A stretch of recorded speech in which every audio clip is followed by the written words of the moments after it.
Join us this evening as we get down to the nitty-gritty with not one, but two guests who know a thing or two and much more about comedy. So get out your popcorn, get the soda pops ready, kick your feet on the edge of the sofa, sit back, relax, and stay tuned for another great show on Rob's Inner Circle. Hi, I'm Mohammadi, and I'll be the next guest on Rob's Inner Circle. So stay where you are, don't go anywhere. We'll be right back.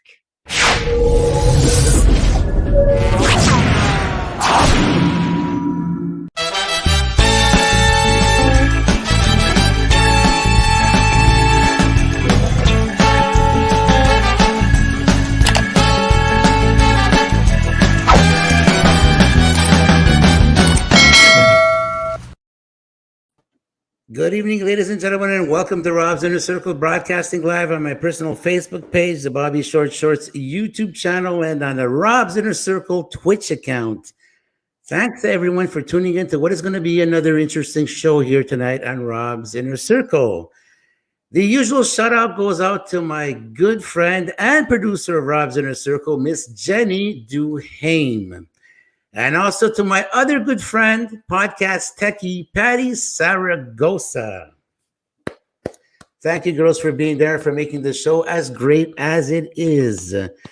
We have a big shout out to some good friends of ours. Yesterday was a special day for our good friend, Mr. Angelo Ange Perella, who is the host of the Ange TV show podcast, one of my mentors and one of the guys that got me started in the podcast business. Angelo, on behalf of myself and everybody here on Rob's Inner Circle, we wish you a very happy belated birthday.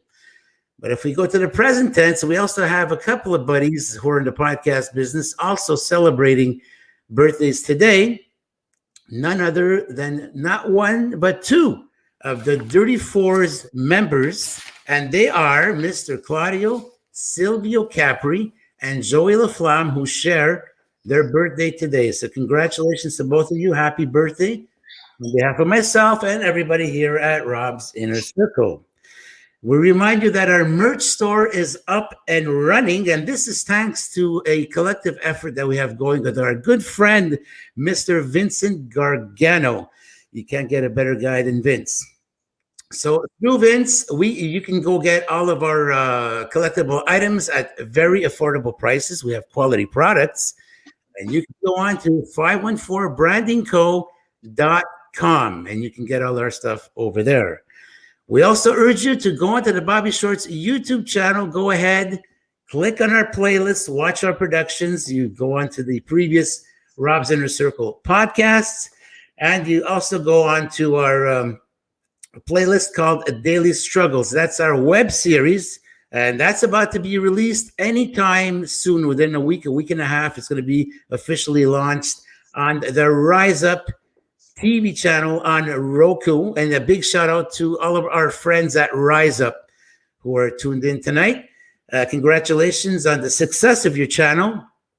And just letting you know that myself and all the rest of the cast and crew on Daily Struggles are very, very proud to be part of the family. Thank you so much.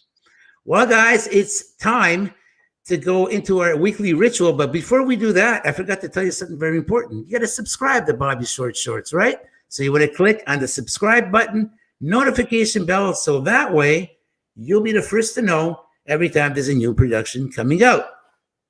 So now we'll take this opportunity to slip into our weekly ritual. You want to sit down, relax, let out the steam, let out the bad air. Oof.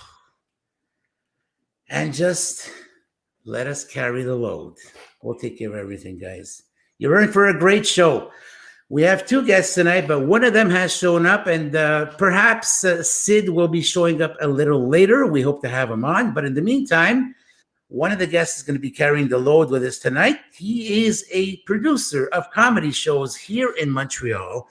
Ladies and gentlemen, please help me welcome Ali Mohammadi. Hey, buddy. Thank you. Hello. Thanks for being on Rob's Inner Circle. We are most honored to have you on our show. Thank you very much for having me, Rob. It's a pleasure. Tell us, Ali, how have you been keeping busy these days with all this COVID stuff going on? Well, I've been keeping alive, that's for sure. That's the first thing.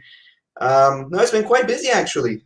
We've been busy with, writing material, coming up with new show ideas when we open up, and I'm busy with the other businesses that I do. So it's actually been quite busy for me for the past year. Okay, you know what? I'm feeling a little hungry, and apparently you have something that you could do to help out with my little tummy over here. So talk to us about that business you got in the restaurant world. Right. So I'm a partner of Côte Saint-Luc Barbecue in the West Island. I'm sure a lot of Montrealers know Côte Saint-Luc Barbecue. It's been around for 67 years, and the specialty is the char grilled chicken.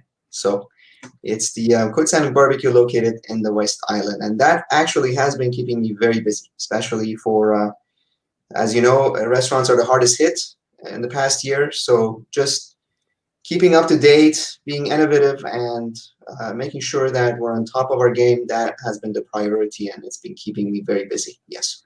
And quickly, what is the star attraction at your restaurant at Côte Saint-Luc Barbecue? The star attraction? Mm-hmm. The chicken. The chicken. Yes. Okay. It's char grill. So there's a handful of restaurants that char grill their chicken. So Côte Saint-Luc Barbecue is one of them. And where is it located for those who might just actually you can't go to the restaurant. We're forgetting we have a pandemic over here. But then again, with the website, I guess you have all the information there, phone number and what have you. And Yes. Up until what time you guys opened? We're open until 9 p.m. Is this daily? No, on Tuesdays to Sundays. Fantastic. There are two locations of Côte Saint-Luc. The other location, which is the original location, it's being the times differ on Sundays, but our location, which is in the West Island, it's open till 9. Excellent. Well, we're happy that at least you're successful with the restaurant. Keep it up. So, folks, you guys want to try CoteSaintLucBarbecue.com, and you guys going to try the best chicken in town. Am I right? You're damn right. Okay, before going to comedy, let's talk a little bit, because you also have an IT company. So you're offering some web service, exactly? Yes. Well, this has been my bread and butter, as you can say. It's a web consulting company. We offer consulting services in terms of building websites, redesigning, even rescuing websites that have been hacked or websites that have been out of date. We basically take them, bring them up to date, and host them on our server locations in Montreal and Toronto. So I've been doing this business since 2003. Well, very good. So you're a very busy guy. I try my best. I can't keep calm. I have to try different businesses. I have to be involved in different things so that, I can keep the excitement going, Well, great. So now that we've talked about how busy you are in the IT world and the restaurant world, let's get down to comedy. Absolutely. My passion. Okay. So, Ali, tell us, how did this adventure start off in comedy for you? I started comedy in 2007. A good friend of mine back then, he's still a good friend, Michael Lifshitz. He asked me to do an open mic at a local. It was not a comedy club. I forget the name. It was just a place that they used to do open mics at. He asked me to do it. I came. I did it, and I loved it. I really loved it. And I guess that's how comedy is. When you do it for the first time, you either love it or you simply hate it and you don't do it again. But I loved it, and I've continued it ever since. Originally, you're not from Canada, right? You're from the Middle East? Yes. Well, I am Canadian at the moment. Okay. I guess for the rest of my life, I'll be Canadian. I'm originally from Iran. Yes, I was born in Iran, but I left at an earlier age and came to Canada. And Montreal has been my home ever since. Okay, back in Iran, because I understand more and more, I'm talking to people who have come from other countries, your second language back in Iran was English. So I guess it made it much easier for you when you immigrated to Canada. Actually, I was young, so it hadn't. I didn't really know English at that time. But a lot of Iranians do speak English in Iran. But again, it's different than living in an English-speaking country. There's some words that you just simply cannot learn when you live in another country that has a different language. So Farsi or Persian is the first language, but most people do understand English. But I did not speak English properly when I came. Okay, well, while you were growing up in your homeland in Iran, as a young boy, did you start seeing signs at some point that you had some kind of a keen interest for the performing arts? And of the performing arts, which of the arts was the one that really stuck out?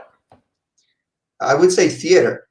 When I was in elementary school, every time there was a school play, I would volunteer. And I recall some cases that I had to improvise. Actually, I had forgotten my lines or I didn't know what to do. So I would improvise at an early age. So yeah, I mean, it started pretty early for me. Theater was where I had my interest. Okay, in order to be the host of a comedy show, you need some specific qualities, because you were telling me during our interview that it isn't necessarily true. You can be an excellent stand-up comedian, but then again, it doesn't mean you have the qualities to be a host. So what is it that makes it that you need specific qualities to be a host versus being the comic? Right. So hosting a comedy show, it's a whole different beast. And there are certain comedians that can do a set perfectly, and they can also host perfectly. I think the key in hosting is reading the room, precisely understanding what the room is all about, getting the energy, and being able to interact with people. Basically, you're trying to make people comfortable. You want to bring them into the show. And I follow 3 rules when I do hosting, when I host a show. These are actually the rules of improvisation. So number 1 is I never make anyone look bad. That's the first thing. I don't want to have a person that's sitting in the front. I don't want to make them look bad. Maybe you touch some topics, but you really certainly should not make a person look bad in front of everybody else who's watching the show, especially if they're an audience member. Second, you say the first thing that comes to your mind. So you don't think twice. You basically say whatever that comes in your mind when you're interacting with people. And number 3, you say yes to everything. So everything, if someone in the front row tells you something, you say, yes, absolutely. I've been there. I've done that. Let's do it together. So you don't want to block that conversation, because once you start blocking by saying no, then the show just takes a awkward turn and the energy drops, and it doesn't help the comedians that are going to be coming up to do their performance. You were properly trained to be a husband. Yes, you say yes to everything. Exactly. But rule number two may not apply in that. You don't say the first thing that comes to your mind. No, you don't. You just say yes to everything, and you're gonna have a long, healthy marriage. Yeah, exactly. You see, I started saying no at some point, and here I am. I guess I'm a yes man. That's why. There you go. So, Ali, tell us, you also do some improv, right? You have some improv shows. Can you explain to us what an improv show is for the sake of the audience? Because some people may not necessarily understand the difference between a comedy show and an improv show. So what's the difference between the two? Well, I was very much involved in improvisation for a few years, not recently, but for a few years in different schools in Montreal. The difference between a comedy and improvisation is that with comedy, you're by yourself, you're on stage, and that's it. It's do or die. You get your set, you do 5 minutes, 10 minutes, or 15, 20, whatever it is, and then you leave the stage. With improvisation, you have team members. You can have 3, 4, 5 people in a scene. You can be with 2 people in a scene. It could turn into being 3 people. And those people actually help out each other. So if I'm stuck in a scene, someone else helps me by asking me a question and maybe taking the subject to a different, taking the scene into something completely different, or maybe, trying a twist at the end of a improv scene. So there's a lot of help when you do improv, but it's on the spot. So it's a little bit different than comedy. Comedy, when you're doing a set, you have your jokes, you know what you're talking about, you do your 15 minutes, you leave. Some comedians are, do crowd interaction, that's fine. But improvisation, there's no script. You have an idea about a location, maybe the relationship with the person that you're improvising with, but beyond that, everything is on the spot. A reminder to the audience, if you have questions for Ali, please, by all means, go ahead. Don't be shy. Ask him the questions you want to ask. Ali is predisposed. He's going to answer all your questions. And if you want to answer how do you become a yes man, if you want to ask him that, maybe Ali can answer that too. I don't know. It's up to him. We'll apply the 3 rules. Okay. Okay, Ali. So as an improv artist, you are definitely observing what is going on around you, right? Like before the show comes on, during the show, and when you're on, you're always constantly observing. And that's the quality of a great improv artist, right? Mm-hmm. Yes, absolutely. Even when I host the show, I'm always, viewing who the audience members are, maybe even how they're interacting with each other. So if there's a table of 4, sitting close to the stage, I go close. I don't want to, hear what they're saying. I don't want to eavesdrop, but I basically look at their body language and how they're communicating with each other. And that tells me a lot about, whether or not I'm able to interact with them during the show. So there's some people that, off the bat, you say, no, okay, that, that couple, for example, or that table of 4, I will not touch them because I know it's not going to go well. So that before even going on stage, before starting the show. Okay, so I don't know if you see this differently than other comics. Usually sitting in the front row is probably not a good idea at a comedy show, right? Because chances are you're going to be picked on, right? So are you the type of comic that's going to spot someone and like just drill them? Is that your type of style? Yeah, but applying rule number 1, I don't make them look bad. And if I feel that they don't want to interact, I move on quickly. And if people are going to be interacting with you as a host or not. And again, as a host, the show is not about you. The show is about the comedians that are going to be on stage. So you don't want to make life difficult for them. Because if you do an interaction with someone and the show takes a dive while you're hosting and you have to bring a next comedian, that's not fair for that comedian. So you have to bring the energy up. You have to make everyone happy. You have to make sure people are ready, pumped up for the next act, and then you bring on the next act. So as the host of a show, you have to understand that the show is not about you. It's about the comedian you're bringing up. Well, it's the same thing, whether it's a TV show, a podcast, a radio show, or one of these comedy shows. It's exactly what you're saying. It's about the guest. Yeah? The host, all he's doing is a job. That's it. Yeah. Okay, so Ali, preparing a comedy show. I mean, you go watch the show, you sit down, and hey, everything is great, it's cool, but there's a lot to it. You have to prepare a show. Does this take months to prepare? Give us an idea. Let's say you want to prepare a show from scratch all the way to the night of the show. What are the steps exactly that you have to take to build this show to get to showtime? Right. So I think in first place, I have to say that I'm blessed to be working with a co-producer, Sid Khullar, and he's by far the best producer in Montreal.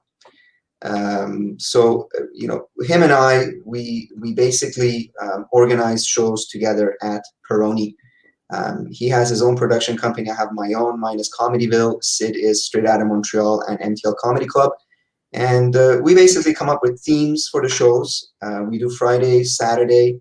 We have to book the comedians. We have to market the show. We have to advertise it. We have to, interact with clients before. A lot of people ask questions about the show. There's tickets to be purchased. There's always something that comes up on the day of the show. Sometimes comedians cancel or someone can't come. We have to immediately find a new comedian. We have people that come to the door, don't have tickets. They want to see the show. They've come a long way. I'm talking pre-COVID, obviously. And, we have to accommodate people. We have to make sure everyone's happy. And after all this, we have to make sure the show is successful. We have to book comedians that, complete each other for the show. And obviously the hosting part and everything involved. Yes, it is quite a bit of a challenge, but if you love what you're doing, if you have a great partner and co-producer, I think everything will go so much easier. It looks so easy, right? But then again, to assemble the cast of the comedians, you have to have complete trust in them. So am I right in thinking that you're usually a clan? Because if you have a group of, let's say, 10 comedians and you work well together all the time and everything always comes out well, you're inclined to always work with the same people, right? Unless maybe you want to bring someone new, like to introduce into the comedy world. Is that right? Look, there's a way on getting, on these Fridays and Saturday shows. Sid has some open mics, especially his Wednesday open mic nights. And there's a lot of talent that goes there to do open mic. So if he notices that there's someone who's doing really well at the open mic, he's going to book him for his Thursday show. And then if, he or she does very well for the Thursday show, then, we'll consider him for a Friday, consider him or her for Friday or Saturday nights. So, there's, we don't, book, friends. We book people that qualify for these shows. We book people that can do weekend shows. And not everybody can do weekend shows. And, we have to take into consideration. But again, there's people that did open mics and they work their way up. That's basically the way it is in anything in life. If you want to reach your goal, if you want to do weekend shows, you have to work your way up, basically. Okay, so anyone, like you're saying, anyone who wants to start off in comedy has never done this before. The only way to do it right is to start off in these open mic shows. Absolutely. So basically, it's like, could anyone in the audience just say, "Hey, I want to try this"? Could anyone do it? Open mic, anybody can do an open mic. Anybody can contact Sid, for an open mic spot. They can bring their friends and they can do a set to see how it feels. Okay, but they contact Sid. But let's say there's someone in the audience and there's a group of friends and they know that one of their friends is like, "This guy's a real comic here," right? And they're like pointing on him, "Hey, go up on stage." Could this be the type of thing, a last minute thing that an act could be just added to the open mic? No, not really. They have to be booked in advance. Oh, okay. Yeah. So even for an open mic, you have to book yourself because there's a lot of requests to be on open mics, and there's already, let's say, 10 or 12 comedians doing 5 minutes. That's going to be a long show because there's also the host in between each comedian at an open mic. So we don't want the show, to be too long. We don't want to have 20 comedians, doing open mic. Then, the audience, they will start, they get bored after, an hour and a half of comedy. It's too long. So if they book in advance, they know exactly when they're doing the show. They have time to invite their friends. They maybe worked out some of the material. They know what they're going to be talking about at the open mic. I think that's much better to do that in advance. Do you actually filter out the material before the guy comes on stage? Do you look at what he's saying? Because, you don't want someone to be saying profanities or things, that are not, politically correct. Do you guys look at the material before a comic goes on stage? Well, look, we're not there to censor comedians. We're not there to tell them what to say. I mean, I think comedy is probably the last stage for open expression, in my opinion. So it's really that comedian's choice of what they're going to say. But I just have to tell you that some material does not work for the weekend.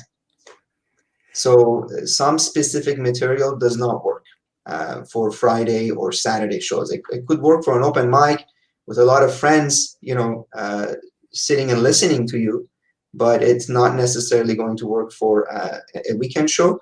And a lot of comedians who do weekend shows, they do a lot of corporate shows. Okay. So corporate shows are clean shows. So if you have clean material, you can book yourself with corporate gigs, which pays a lot more than the regular weekend shows. Okay, before we get back to the weekend shows, because you said that there's a certain audience on a Friday and a Saturday, but when you're doing a corporate show or a wedding, you were saying that is not necessarily the type of gig you would sign up for, because you were saying, well, I'll let you explain it why. Anyways, I don't want to give it away. Right. Well, I mean, wedding is, I don't think anybody wants to work at a wedding, from a photographer to a videographer. It's just a hard setting to work at. And people are not there to watch a comedy show. They're there to watch the bride, the groom. So it's about them. Corporate shows, I've had, corporate shows that is a company and they tell their employees that we are going to organize a comedy show. Who's interested in attending this corporate comedy show? So they bring people who are interested in watching comedy in that particular company. So that's different. I mean, we still have audience that's coming from that company that is interested in watching comedy. So they're there for comedy. So these shows are really good because, for a comedian, it pays well. And once someone likes you at that show, that person can book you for another show. So it just, it could lead into a domino effect, basically. Okay, so we were talking about comedy over the weekend. There's an audience for Fridays, an audience for Saturdays, and an audience for Sundays. But let's take the context that we're living in a normal world, where the pandemic is over. On a Friday night, what is your typical audience? Friday night audience is younger crowd, and they're mainly Montrealers. I think maybe they've been out to dinner after their work, or they had a few drinks after their work, and they decide to come to a comedy show. So it's mainly Montrealers, younger crowd, younger demographic, and they're basically there to enjoy Friday night. Saturday night, on the other hand, it's mainly tourists.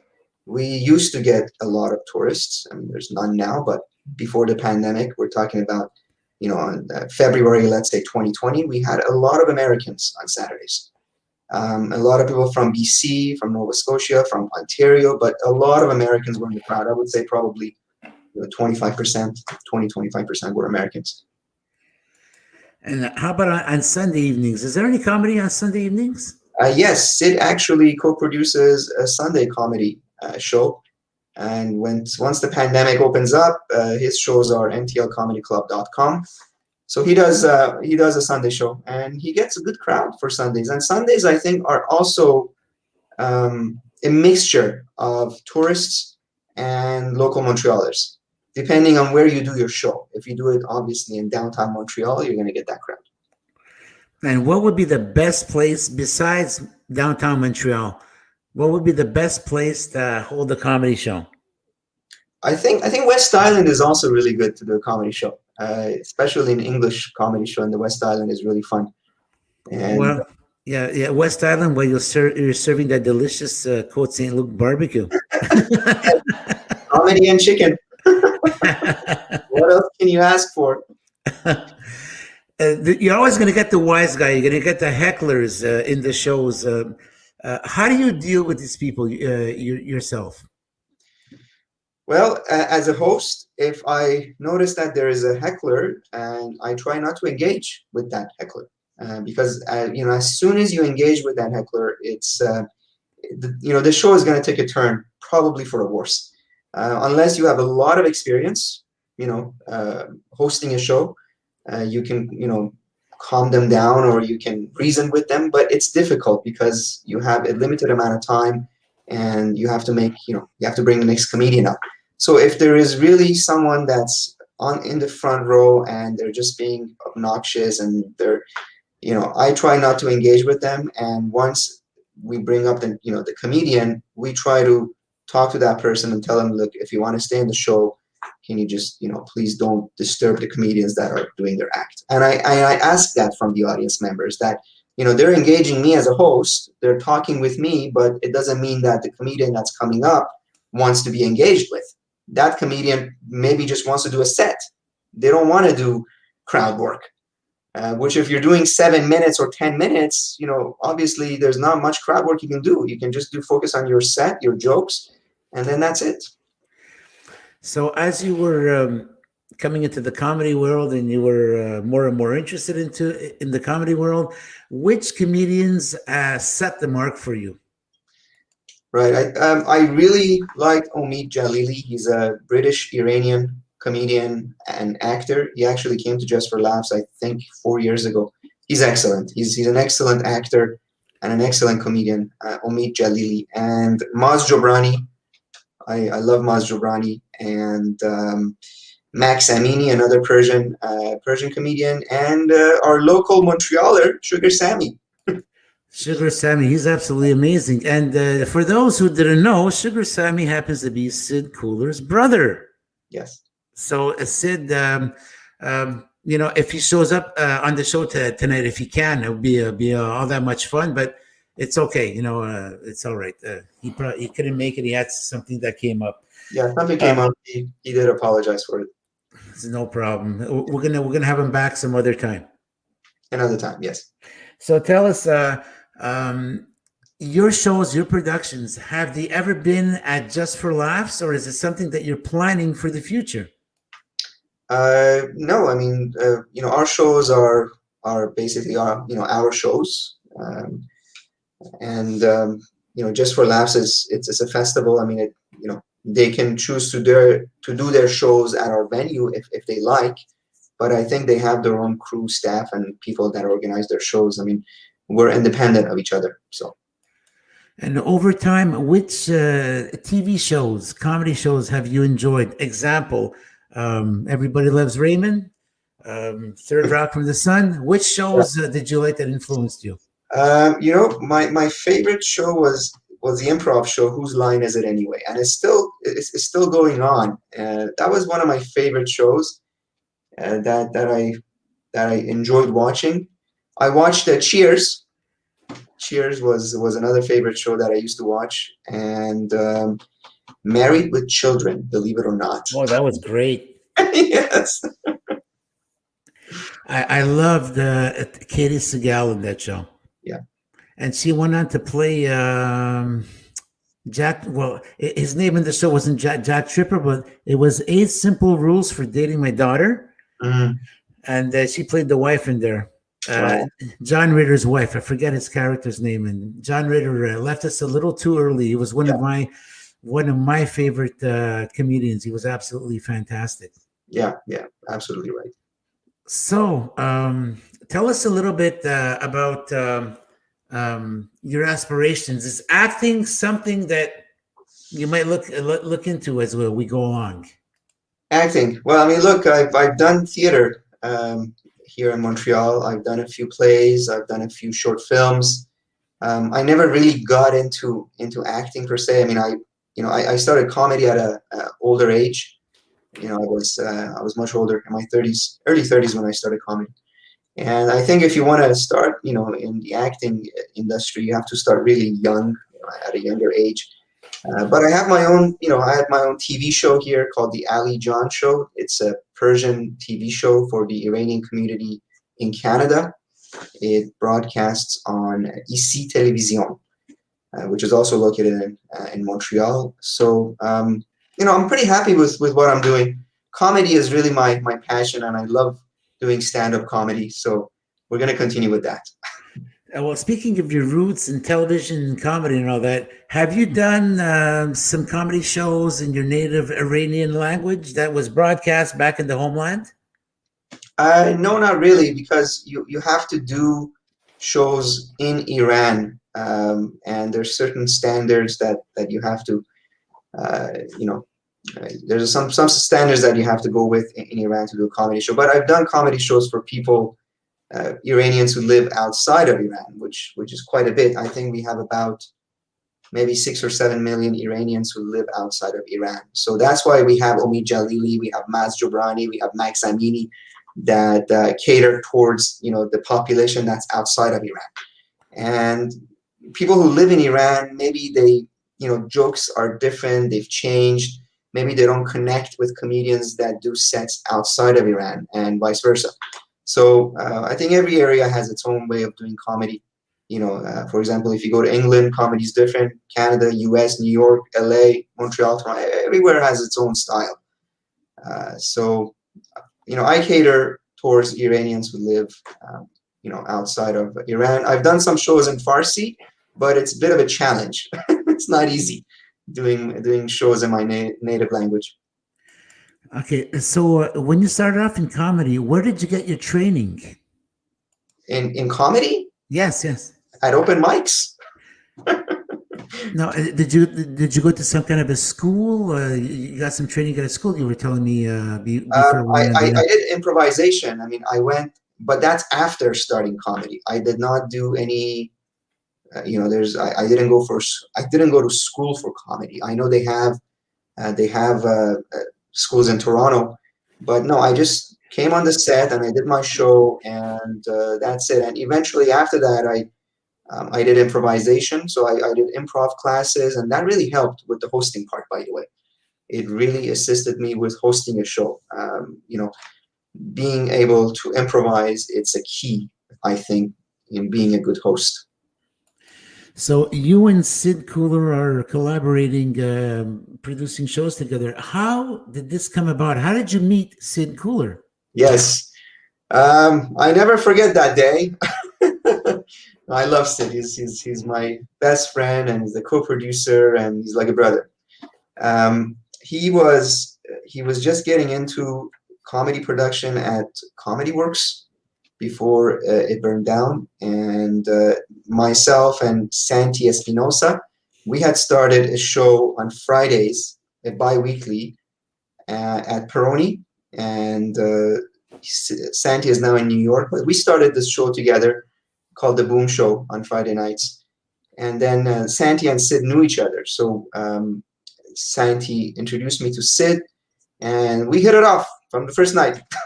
And we decided, hey, let's try doing shows together and helping out each other, because I think, a successful venture or business or anything you do in life, even marriage, your partner is the key. And you have to have compliments for you. I mean, you have to complete each other in many ways. And Sid and I, we do complete each other. Very good. So I guess it would be biased to ask, your favorite place to hold a comedy show is Peroni's, right? That's right, Peroni. What comes in second? To do comedy shows? Yeah, after Peroni's, what's another spot that you like doing comedy at? There's a place that Sid does shows usually. It's called Melrose in Little Italy. Yeah, that's a fun place to do shows too. Okay, so both you and Sid have a connection to our friends, our good friends at the Dirty Four.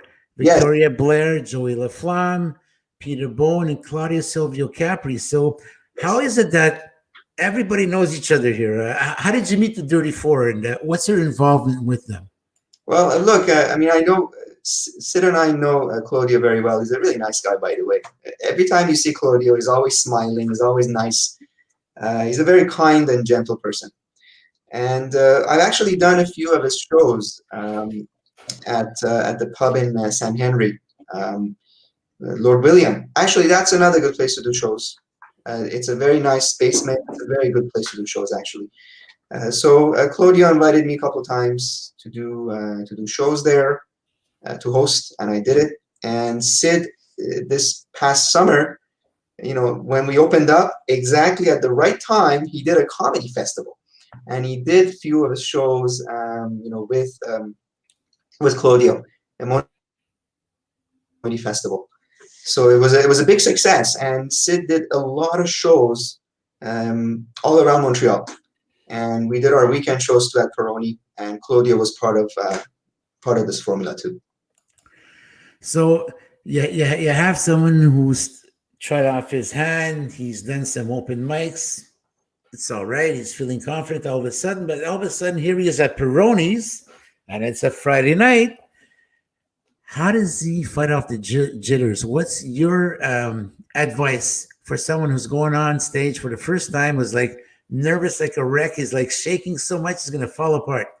What's the advice you give that person? Well, people who usually perform on Fridays and Saturdays, they're pros, and they don't, they take a few minutes before the show to get in the mood, to go over their material.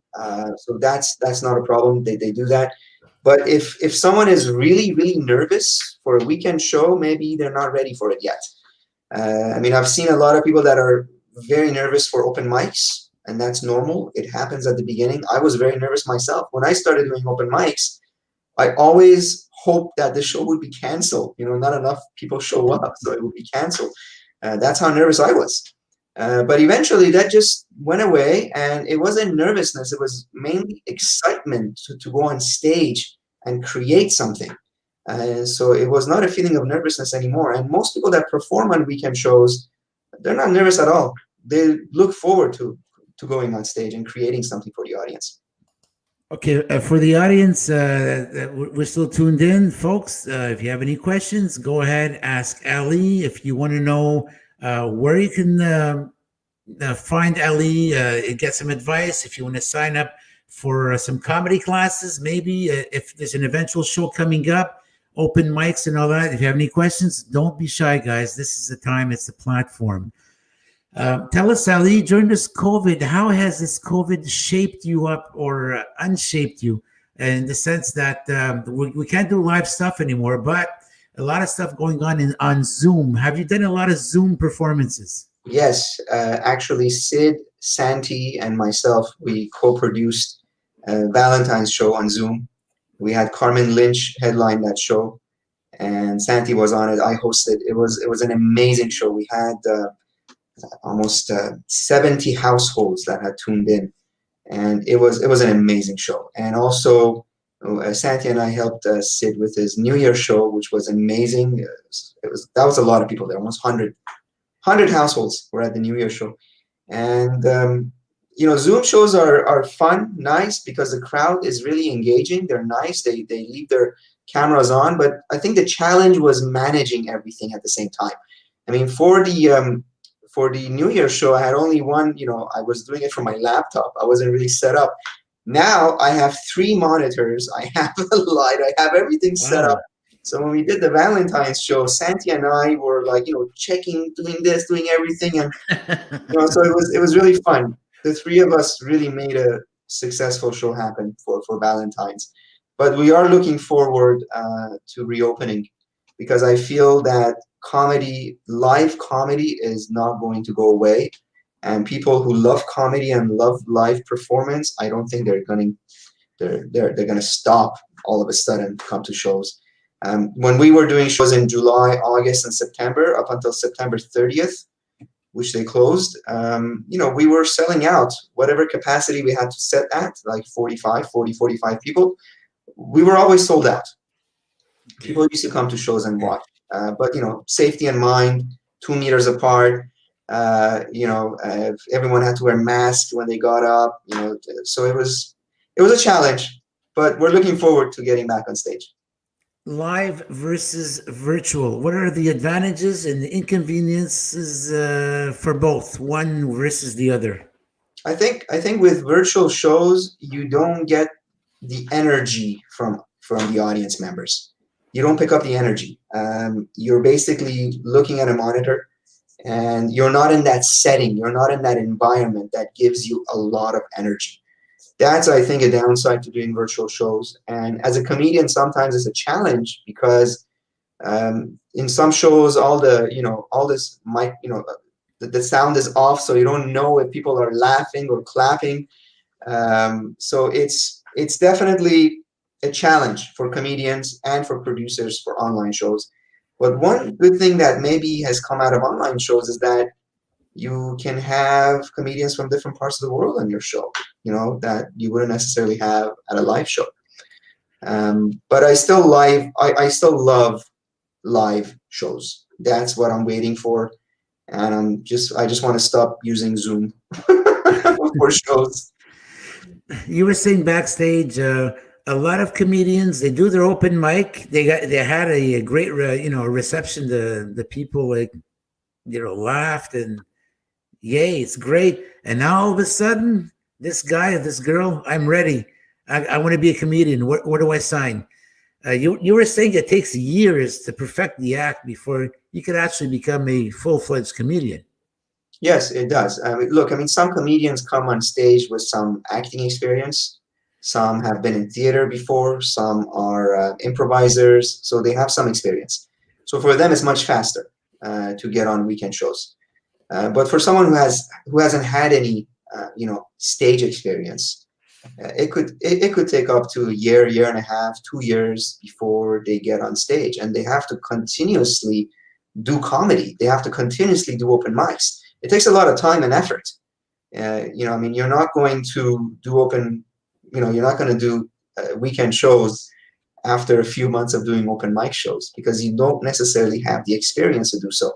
There was a very good book about this, that you become an expert in what you do after doing it for 10,000 hours. Oh, wow. And that's also very true about comedy. I mean, Beatles didn't become Beatles overnight. They did 10,000 hours before they become Beatles. So, I mean, it's the same thing in comedy, in my opinion. You have to do your hours. And once you do it, you get noticed fast. And the producers see how you've improved over months because you're continuously coming to open mic nights. You're really working hard, and we can see how you've improved. And Sid is actually very good at that.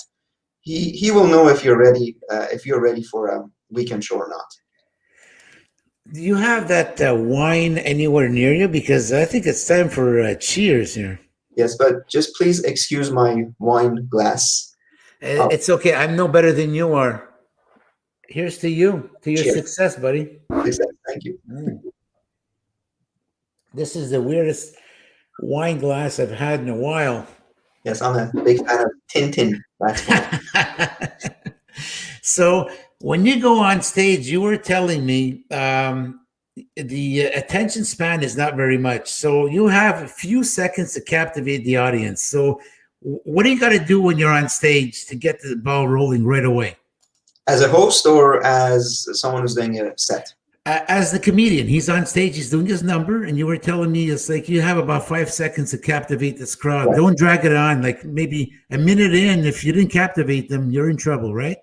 Yes, exactly. So it's different. For example, if you're a host, it's a whole different ballgame. But if you're a comedian, you may have a joke that works very well at the beginning. So you may want to use that. And it all depends on your style. Some comedians, they want to work their way up. So, they start with, a joke that's medium and they keep going after 10 minutes, they close with their best jokes. Some other comedians, they start, with their very good jokes and then they continue, they expand on that, and then they close with their best material. But usually comedians that do weekend shows, their material works. So they're not trying out new material. You try out new material at an open mic, not at a weekend show. That's actually very irresponsible, to try new material at a weekend show, because the audience is not there for an open mic. They're there and, they've paid for a ticket. They maybe have a babysitter. They had dinner. It's a date night. Everybody's invested. All the rules, the 3 rules have been applied. So, you got to make sure you come with your A game at a comedy show when you're performing. Can you remember the first time that you've done many shows, but the first show that you actually went on stage and you got like a thunderous reception by the audience? And that must have felt like you were on cloud 9. You remember that show? Yes, I actually do. It was one of my first open mics that I did, and I had invited all my friends, which, could be good or bad. The good thing is you get a lot of support from the beginning. The bad thing is they laugh at anything you say. Because that's great. Yeah, so once the friends stop coming to your shows, then reality kicks in. Then your jokes that work with your friends doesn't work with your friends. But yeah, I mean, at the beginning, I was very excited about doing, comedy, and when I would get on stage, people were clapping, and you really get a high, especially after you get off stage and you do a really good set. You just get a high, you get stage high, and once you leave the stage, I usually can't sleep for hours after a show. So you're on high. Yeah. We have a question for you coming all the way from England. And let me interpret this question over here. Our good friend Michael Anchors has a question for you. He says, Ali, I have a question. For the virtual open mic, do you ever have singers? And I guess he's probably talking about a comedian singing his way through the comedy skit. You have that sometimes? Well, actually, we don't have virtual open mic shows. Every virtual show we've done, it's been it's actually been a professional show. So all the comedians have a lot of experience. We have one comedian that I really enjoy her sets. It's Chantal Desjardins, and she mixes music and her comedy, and it's just amazing what she does. She writes the songs herself, and she plays the guitar, and she tells a story. So we've had comedians that use music and singing in their sets. Chantal Desjardins was actually on CTV News at one point, wasn't she? Yes. I think she did a breakfast show. She was on CJAD. She did a whole bunch of shows. Yes. Well, she was on CTV. Then Yes. she went on to Show, and I think she was teamed up with Pete Merrier. Yes. And then you were saying she went on to another radio station, right? Yes. I think I don't know if she's on any radio stations now, but I believe she does a lot of comedy shows now. And she was also on a sports channel. Yes, she was. What was the sports channel again? I don't recall. Something related to CTV. It's not, oh my God, it's not ESPN. No, it's the other one. I haven't watched sports in a while. I know, me neither.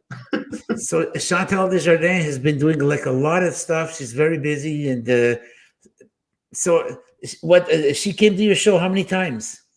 Well, we actually book her quite often at our shows because Really? she connects very well with the audience. She connects very well. The audience connect with her. She connects with them, and it's just very nice to see her perform on stage. She brings the energy up, and she sings and she plays the guitar, and she has a lot of visuals. Sometimes we have to put out a video clip while she's singing, but no, it's very good. She's an excellent comedian. Okay, so tell us, what's the typical price of a comedy show? It's $15 per ticket per person. It's only $15. Wow, that's wow. You know what? It's been $15 since I started comedy. It's always been 15. Okay, maybe it was 12. But I mean, really, the price of watching live comedy hasn't really gone up in an economical sense. If you look at inflation for the past 10, 15 years, I don't think that is applied in the price of live comedy, but it's $15 to watch our shows for the weekend, Friday and Saturday. Can you tell us a little bit about the process of how a comedian develops? I mean, there's certain steps. He's got to do the open mics. We know that, but is it a good idea to get some training from some mentors, from professional comedians? Mm-hmm. Is there anything that you recommend besides school and all that? And is there some kind of a YouTube channel, anything at all that you can recommend a comedian so that he can sharpen his skills? Well, I know in Montreal there were classes, comedy classes, I think, were being conducted at some point, and some of the comedians attended these classes, workshops. That was helpful. Some comedians, they work together. They brainstorm, they write material together. So there's a lot of collaboration. Others produce shows, which puts them on a spotlight. I mean, sometimes it's hard to get stage time. And you make your own show and you get all the stage time in the world. So if someone really wants to move fast in this, industry, I would suggest, you do your own show, you do your own open mic, you do your own show, and you give yourself stage time and exposure. But there's also, you can watch other acts, you can watch comedians, you can come to a lot of shows and watch live shows, see how it's done. So you wake up tomorrow morning, you open your eyes, and Premier Legault has the best news in the world. The pandemic is over. Are you ready to put a show together? It's Monday tonight. By Saturday, can you have a show going? Yeah, we're ready to go. Really? The first day we open, we're ready to go. So maybe we should call Premier Legault tomorrow morning and try to set this up. Yeah, I don't think it's going to open tomorrow morning, but it would be too easy, wouldn't it? yeah, I think, as you know, I don't want to talk about the pandemic and COVID because we hear too much about it on a daily basis. But, I think the summer is going to be up and down. What's your speculation? Do you think, of course, nobody has a crystal ball, but do you think by this summer we should have something going on, at least things opening up and maybe having some kind of a comedy show, maybe not having 200 people in a hall, but maybe 50, 60? You think that's a possibility? What's your speculation on that? It all depends how fast the population will be vaccinated, in my opinion. So you vaccinate the vulnerable, the elderly, the people that are vulnerable to this virus. You keep them safe, then numbers go down and hopefully, we can open up. But it all depends on how fast the population is vaccinated and how fast this goes away. I think by winter, we should have a somewhat normal life. Well, that's great news. If you want to run for premier of the province, you have my vote. Yeah, maybe not during a pandemic. Ali, this hour has gone by so fast. The show this hour's got 22 minutes. That's the way it feels right now. It's gone by so fast. Ali, closing comments for you. What do you have to say to the audience? To the audience, well, I really appreciate them tuning in. I appreciate their support. I have a lot of good friends in this industry. I have an amazing co-producer and Santi and Sid. I want to thank them for trusting me and being with me in this ride, and all the friends. Thank you so much for your support. And please give our regards to your friend, your partner, and someone we're a fan of, Sid Khullar, who couldn't be here tonight, but it's okay. We'll do it again. Give us our kindest regards. Ali, are you going to stick around because we have our meet and greet at the end of the show? Sure, no problem. I'll be around. We have the millions of fans around the world who want to come and hang out with you. Stick around. We'll be right back. Sounds good. Thanks for having me, Rob. I really appreciate it. Thank you very much for being there. It is our profound pleasure. Thank you. There you have it, folks. That was our guest tonight, Mr. Ali Mohammadi. He's a comedy show producer, an absolutely delightful show. Thank you to everybody for tuning in. Stay tuned next week, same time, same place, when we're going to have one of the hottest radio tandems that were assembled here in Montreal. We're going to have Ted Bird and Kim Rossi. We're going to be our guests next week, same time, same place. Thank you for tuning in. Until then, God bless, be good, and stay tuned for some more fun. Ciao. Join us this evening as we get down to the nitty-gritty.